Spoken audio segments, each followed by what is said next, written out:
जब तक हम लोग भगवान को नहीं पहचानते तब तक कहते हैं मैंने पैसे को पकड़ लिया, इसको छोड़ूंगा नहीं, इसके लिए कोर्ट में जाऊंगा, मार दूंगा, मर जाऊंगा, झगड़ा करूंगा, पर पैसे को छोड़ूंगा नहीं।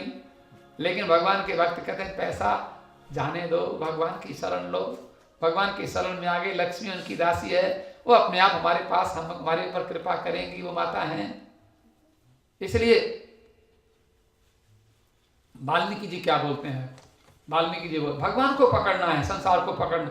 हम पकड़ भी लेंगे संसार को तो फिर हम पकड़ के, एक महात्मा थे, और महात्मा जो थे उन्होंने खूब सोना इकट्ठा किया और वो 10-20 किलो सोना हो गया। आपने देखा एक महात्मा मर गए थे 2 साल पहले, उनके कमरे में से बहुत ढेर सोना निकला भारतवर्ष में बड़ा सोना उनके कमरे में से टनों के हिसाब में निकला, बहुत गाड़ियां, इतना सोना निकला उनके कमरे में, जहाँ जिस कमरे में वो रहते थे। तो बताते एक महात्मा उतना सोना, वो कहते हैं बाद में जब देखा कि मरने को जा रहा है बिल्कुल, अब मैं क्या करूं, बड़ी मुश्किल पड़ गई। उसने क्या किया, अब मरना तो है, हाय मैं मर जाऊंगा, ये सोना क्या होगा। उसने सोने को गर्म किया, गर्म करके पिघलाकर उसको पी गया पिघला करके पी गया उसको। अब बताते, अब देखो बहुत ऐसे मैंने सुना कहीं महात्मा से।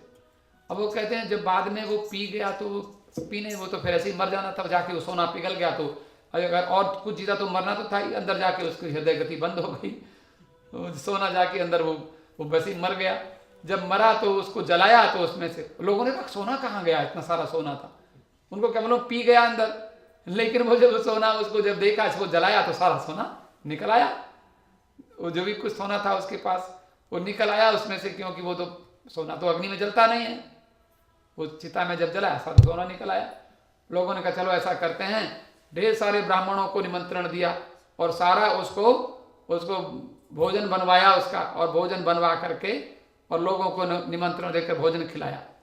लेकिन जब वो उस सोने का जब भोजन बना तो ब्राह्मण लोग भोजन, बढ़िया खीर बनवाई, बढ़िया रबड़ी बनवाई, बढ़िया पदार्थ बनवाए, लेकिन जब वो खाते हैं तो उनको उसमें से दुर्गंध आती है इस भोजन में से, और उन्होंने वो खा नहीं सके। ब्राह्मण लोग कहते हैं कैसा भोजन बना है, क्योंकि उसने वो खा लिया, और ऐसा भोजन वो तो खा नहीं पाया, ऐसा किसी ने मुझे बताया, हमने अनुभव नहीं किया।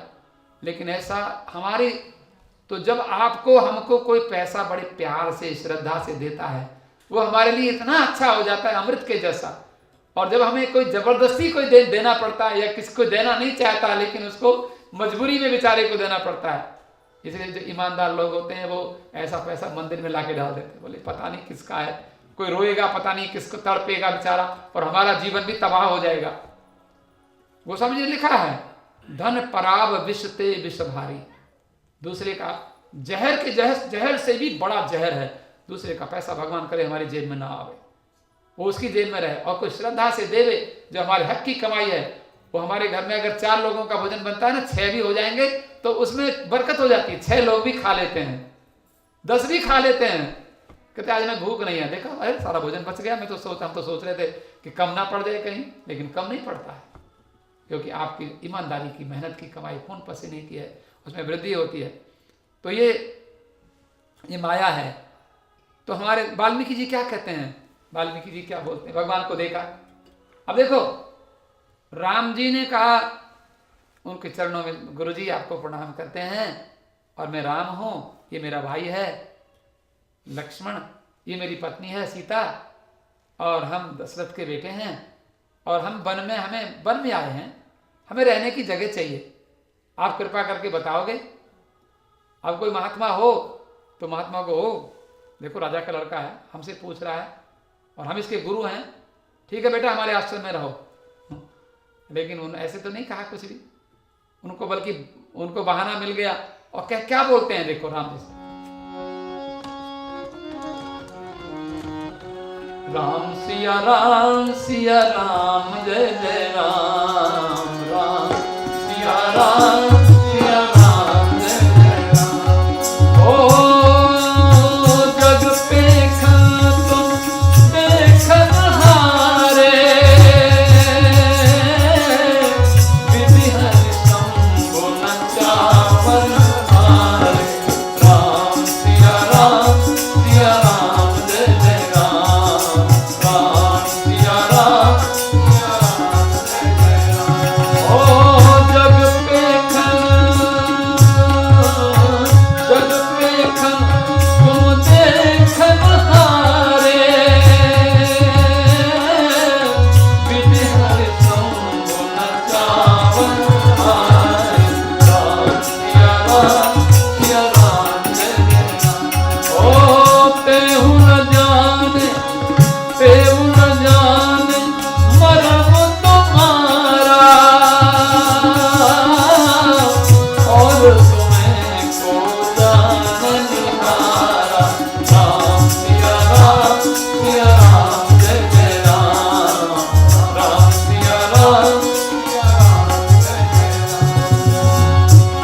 देखो गोस्वामी जी लिखते हैं,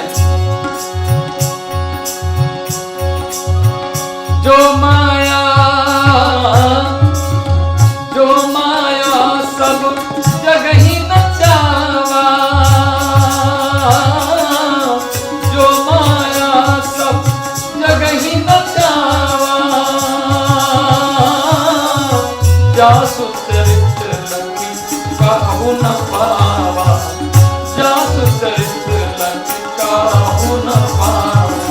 राम सिया राम सिया राम जय जय राम, राम सिया राम सिया राम जय। ये गोस्वामी तुलसीदास जी महाराज लिखते हैं बढ़िया। वाल्मीकि जी से राम जी ने पूछा, महाराज मैं कहाँ रहूं? बोले महाराज मैं जानता हूं, आप मुझसे पूछ रहे हो जैसे कि आपको कुछ आता ही नहीं है, ऐसे अज्ञानी बन के मुझसे पूछ रहे हो। मैं जानता हूं आप कौन हो। जग पेखन तुम देखन हारे। ये संसार तो ड्रामा है, नाटक है, संसार तो ऐसा ही है, खेल है। अभी याद करने लग जाओ 50 साल पहले क्या क्या हुआ था। हम वहाँ रहते थे, वो एक हमारा दोस्त था, एक लड़की मिला करती थी, वहाँ एक माताजी आया करती थी, वहाँ एक बाजार में हम जाते थे, वहाँ आइसक्रीम खाते थे। अब वो कहीं है? याद करो 50 साल पहले कहाँ कहाँ, वो सारा नाटक अब बना के रख लो एल्बम के, आप क्या क्या थे, कहाँ कहाँ थे। एक माताजी 65 साल की मेरे से पूछती है, बताओ ये कौन है? मैंने कहा आपकी ग्रैंड डॉटर होगी। बोले ये मैं हूँ। अब वो छोटी सी लड़की 8 साल की करिए मैं हूँ। मैंने कहा अब 8 साल की फोटो छिपा के रखी उसने, बताओ, बड़ी सुंदर सी लड़की। अब वो 65 साल की, देखो ये मैं हूँ। मैं देखो तुम तो नहीं लगती माता जी तो हमने, लेकिन मेरी 8 साल की जब में थी तब की मेरी फोटो है, कोई पहचानेगा? तो ये सब क्या है? ड्रामा, नाटक, खत्म। अब ढूंढते रह जाओ, मिलेगा कहीं संसार? याद कर लो उनको, मेमोरीज को, गोल्डन मेमोरीज। अब बड़ा बढ़िया है। तो ये सब क्या है? ये सब माया है। और जग माया सब जग पेखंड तुम देखन हारे। और आप वही हो। बचपन में जिसने बचपन को देखा, जवानी में जिसने जवानी को देखा, और बुढ़ापे में जो बुढ़ापे को देख रहा है, और जो मौत को देखेगा वो राम है। इसलिए बोलते हैं राम नाम सत्य है। शरीर सत्य नहीं है, शरीर तो बदल गया। बचपन में ऐसा था, जवानी में और वैसा हुआ, बुढ़ापे में और ऐसा हुआ। ऐसे चलता था आकड़ के, कौन है, कहाँ से आया? और आज है भैया नमस्ते, ठीक है। बेटे से कहता बेटा कहाँ गए? अरे मैं ऐसे ही पूछ रहा था, कोई बात नहीं, जाओ जाओ। अब ऐसा हो गया बेटे से डांट भी नहीं सकता, डांटेगा तो बेटा कहेगा क्यों, चुप बैठ नहीं सकते? अच्छा ठीक है बेटा, मैं बैठा हूँ। देखो अब क्या करें, कुछ बोल भी नहीं सकते, रहना चुप रहा रहा हूँ, नहीं तो आप सीनियर हम जानते हैं, मैं छोड़ के आऊँगा। अब क्या करे बेचारा, चुप। अब तो सारी अकड़ निकल गई हमारी। अब पहले एक चाटा मारा लड़के को, चुप। ये तो हिम्मत नहीं थी, अब तो लेकिन बदल गया संसार, क्या करे, ये नाटक है महाराज। तो कहते लेकिन वो जो कॉन्शियसनेस, जो चेतन है वो एक, वो या देवी सर्वभूतेषु चेतना इत्यभिधीयते नमस्तस्यै नमस्तस्यै नमस्तस्यै। जो चेतना है, consciousness, without consciousness nobody can move in this world, you know, nobody can digest his food. कोई पचा सकता है? चेतना नहीं है तो कौन पचाएगा? तो हम देखते हैं कौन काम कर रहा है संसार में, कौन मूव कर रहा है, कौन देख रहा है, वही तो राम जी हमारे हैं, वही तो परमात्मा। तो कर जग पेखन तुम देखन हारे, और विधि हरि शंभु नचावन हारे। तुम ब्रह्मा को बोलते हो संसार बना, तो संसार बनाता है। तुम विष्णु को बोलते हो पालन कर, तो पालन करता है। और तुम शंकर भगवान को कहते हो कि रिजेनरेट कर इसको, तो वो करता है। लेकिन तुम कुछ भी नहीं करते हो, सबको देखते हो, मौज में रहते हो, तुम वही हो। और मुझसे ऐसे पूछ रहे हो जैसे तुमको कुछ नहीं आता। तो मैं भी बताता हूं कहां रहो, कि वो कहां रहोगे, कि जो तुमको भोग लगा के भोजन पावे उसके हृदय में रहो। तुम ही निवेदित भोजन करही, प्रभु प्रसाद नया कपड़ा खरीद के लावे, पहले राम मंदिर में चढ़ा देवे। माता जी बैठी हैं, साड़ी लाओ नई और पहले चढ़ाओ इनको, कथा में बैठ जाओ, आराम से लेके आओ नई, जल्दी नहीं है, हड़बड़ नहीं करो, लाते पहन लो फट से। एक इस फ्राइडे को ले आओ और ला के माता जी को चढ़ा दो, 1 घंटा वेट करो। हो सके तो विनोद जी को बोल जाओ कि हम अगली बार फ्राइडे को आएंगे तो लेंगे, माता जी को पहना के रखना। अगली बार आओ, कहीं जाएगी थोड़ी, अब माता जी ने पहना, वो पवित्र हो गई। उसको पहन के जहां भी जाओगे आपकी शोभा बढ़ेगी। भगवान ये लिखा है, तुम ही निवेदित भोजन कर ही। हमारे ओम जी भोजन बनाते तो पहले ठाकुर जी को भोग लगाते, राम जी को भोग लगा के, और भोग लगता है तो वो भोग में कोई रोग नहीं रहेगा उसके खान। राम मंदिर के भोजन में क्या है, भोजन तो आप घर में भी कर लोगे, हम तो घर में खा लेंगे, घर में खा लोगे, लेकिन यहाँ जो भोग लगा भोजन है, जो बनाते हैं ओम जी या जो भी कोई हम आप सेवा करते हैं तो ठाकुर जी के लिए बनाते हैं, आपको प्रसाद मिलता है। और प्रसादे सर्व दुखा नाम महानिरस्य, राम जी को अर्पण किया वो भोजन प्रसाद है। प्रसाद से सारे दुखों की निवृत्ति होती है। हमें दवाई समझ के खाना है वो भोजन। हम जो अन्न खा रहे हैं भले ही वो बहुत स्वादिष्ट भी होता है।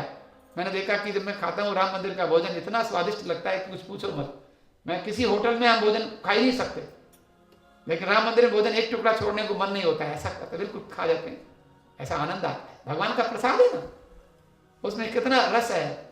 तो वही बोलते हैं, तुमको भोग लगा के भोजन करे और प्रभु प्रसाद पट भूषण धरही। कोई नेकलेस लेके आओ, पहले माता जी को पहना दो, तब अपने पहनो। तो ये भगवान को पहना दो कोई बस, ये एक नियम। और जो ऐसा करते हो उनके हृदय में आप रहो। ये वाल्मीकि ने कहा है और राम जी ने कहा ठीक है महाराज, जैसे कहते हो मैं वैसे ही करूंगा। और बाद में कहते हैं जाहि न चाहिए कब, और जो तुम्हारा नाम जपता हो उनके हृदय में रहो। कई जगह बताई रहने की, और बाद में कह दिया जाहे जिसे कुछ नहीं चाहिए, जाहे ना चाहिए कबहू कछु, तुम सन सहज सने हैं। जिसको कुछ नहीं चाहिए और आपके साथ प्रेम हो, आपकी कथा सुने, कुछ नहीं चाहिए, आपकी कथा करे, कुछ नहीं चाहिए, सहज भाव से उसके हृदय में हमेशा रहो। ये कहा वाल्मीकि जी ने। तो महाराज कहते हैं, अब देखो गोस्वामी जी ने एक बड़ा बढ़िया पद लिखा विनय पत्रिका में, 79th जो विनय पत्रिका का जो पद है आप जानते हैं, बड़ा प्रसिद्ध है, बहुत अच्छा है। ये बहुत सुंदर गोस्वामी तुलसीदास जी ने बताया भगवान के साथ अपना relation, what relationship we have with God. Goswami ji वर्णन करते हैं। अब देखो जरा सा गुनगुनाइए बड़े प्रेम से। देखो वेद में मंत्र है कि एष सर्वेषु भूतेषु गूढ़ोत्मा न प्रकाशते। ये माया की बात, क्योंकि मैंने हनुमान जी ने पहचान लिया और चरणों में गिर गए। जिस दिन हम पहचान जाएंगे उस दिन भगवान के अलावा संसार में कुछ भी दिखेगा नहीं। अंत में हनुमान जी और राम जी का संवाद वहां समाप्त होगा, सो अनन्य जाके असी मति न टरे हनुमंत, मैं सेवक सचराचर रूप स्वामी भगवंत। दुनिया में मेरे सिवाय कुछ हुआ ही नहीं आज तक, कभी होगा ही नहीं। और हनुमान जी हमेशा यही देखते हैं, ठाकुर जी बैठे हैं, ये आदमी नहीं है, इसके भोजन को कौन पचा रहा है, इसकी सांस को कौन चला रहा है, ये कपड़े कब पहनता है, इसमें परमात्मा है तो कपड़े पहनता है, नहीं तो पहनेगा कहां। ये कथा कब तक करता है, ये बाजा कब तक बजाएगा, ये कार कब तक ड्राइव करेगा, जब तक राम जी इससे गाड़ी चलवाएंगे। जितनी चाबी भरी राम ने उतना नाचे खिलौना। ये हम तो खिलौने हैं, वो चाबी तो वही भरने वाला है। तो हम चाबी भरने वाले को देखते हैं संसार में। देखत देखत ऐसा देख, मिट जाए दुविधा रह जाए एक। तो देखते देखते देखते नामदेव ने तो देखा, कुत्ता रोटी लेके भाग गया, बोले डंडा लेके मारूंगा तुझे। लेकिन बाबू ये कुत्ता, ये तो नाम रूप है माया का, लेकिन कुत्ते के भीतर परमात्मा दिखाई पड़े। बोले भोजन तो मैं पचा रहा हूं, कुत्ता कहाँ है। बाद में लगा ओ महाराज आप नामदेव को कुत्ते में, कुत्ता ऐसे आंख करता है, लगता है भगवान बोल रहे हैं। बोले प्रभु आप, मैं तो कुत्ता समझ रहा था। फिर घी लेके भागा, महाराज ये घी ले लो, थोड़ा सा भोग लगा रहा था मैं आपको, और मैं मंत्र बोलता हूं। फिर मंत्र बोला, अहम वैश्वानरो भूत्वा त्वदीयम वस्तु गोविंद तुभ्य में, मंत्र बोला और भोजन भोग लग गया। वहीं भगवान प्रकट हो गए। और आज दुनिया जानती है नामदेव के नाम को, कौन नहीं जानता। ऐसा प्रसिद्ध हो गया, जरा सा छोटा सा महात्मा अपनी कुटिया में रहता था, लेकिन ऐसी कोई घटना होती है भगवान प्रत्यक्ष दर्शन देते हैं। तो कहते हैं एष सर्वेषु, वेद का मंत्र है, एष सर्वेषु भूतेषु गूढ़ोत्मा न प्रकाशते। वो परम गूढ़ोत्मा माने the omnipresent God, you can not see, you can not, परमात्मा छिपा हुआ है सबके प्राणियों के भीतर, सब में छिपा है, लेकिन आप देख नहीं सकते। लेकिन दृश्यते त्वग्र्या बुद्धिया सूक्ष्मया सूक्ष्मदर्शी भी। जैसे एक पानी की बूंद में, जैसे एक दही की बूंद में, दही की बूंद को माइक्रोस्कोप से देखो, उसमें कितने बैक्टीरिया दिखाई पड़ेंगे आपको, ऐसे घूमते हुए चलते हुए ऐसे दिखाई पड़ेंगे। तब कहेंगे अरे इतने कीड़े हम खाएंगे क्या। एक दही के जरा सी ड्रॉप में इतने सारे दिखाई पड़ते हैं उसमें, ऐसे चलते हुए, घूमते हुए, दौड़ते हुए ऐसे दिखाई पड़ेंगे।